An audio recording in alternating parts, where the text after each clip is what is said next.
Torpaktan yarandı Hazreti Adem, sol yanında Havva bitti nece oldu.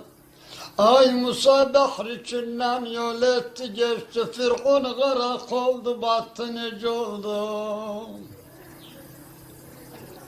Öyle kimiydi Nemrut eyledi zelil, onu zelil eden Cabbar Celil. Onun kim şad oldu İbrahim Halil, Kabe Beytullah yaptı nece oldu.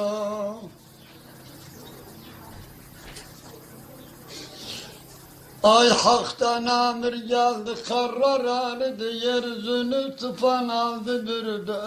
Nebi Hızır deryayla yerdi, Nuh peygamber gemi yaptı nece oldu.